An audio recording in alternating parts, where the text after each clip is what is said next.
Այս տարվա հունվար-հուլիսին աշխարհում գրանցվել է կարմրուկի 186,168 դեպք, որոնց գերակշռող մասը 70,000-ից ավելին հարավարևելյան Ասիայում, երկրորդ տեղում Աֆրիկան է։ Վերջին 6 ամսում մեր երկրում կարմրուկով հիվանդացել է 4 անձ, 2-ը արտերկրում, 2-ը նրանց հետ շփման արդյունքում։ Այստեղ շատ կարևոր է ոչ թե հենց կոնկրետ երկրների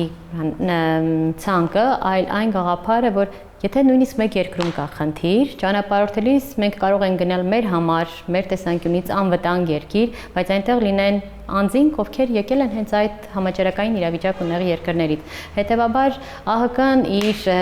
ամբողջ տարածաշրջաններում ունի 6 տարածաշրջան, գրանցել են դեպքեր եւ այդ մասին պարբերաբար հայտարարում է։ Հիվանդության դեմ պայքարի լավագույն միջոցը պատվաստումն է, որը ներառված է ազգային օրացույցում, ասում են մասնագետները։ Նախատեսված է 12 ամսական եւ 4-ից 6 տարեկան երեխաների համար։ Եռավալենտ պատվաստանյութի 2 դեղաչափը բավարար է ամբողջ կյանքում պաշտպանված լինելու համար։ Որևէ պատվաստում, որևէ կանխարգելիչ միջոցառում չեն կարող ասել 100% պաշտպանություն, սակայն բազմաթիվ հետազոտություններ փաստում են, որ նույնիսկ մեկ դեղաչափը մինչև 95% արդյունավետություն է ապահովում։ Երկրորդ դեղաչափով ամրապնդում ենք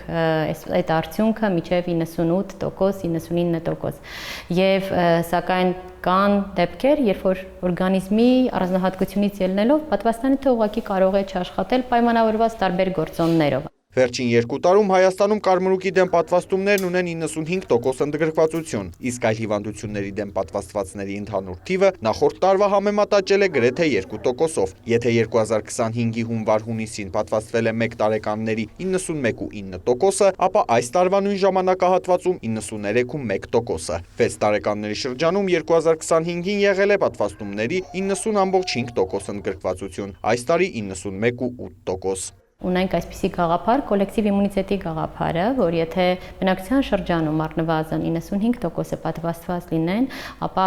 այն կպաշտպանի ինչպես անհատին, այնպես էլ կոլեկտիվին։ Այսինքն պատվաստումը ոչ միայն անհատի համար է, այլ նաև սոցիալական պատասխանատվություն այն անձանց նկատմամբ, ովքեր ինչ-ինչ պատճառով, բժշկական հակասությունների պատճառով չեն կարող պատվաստվել։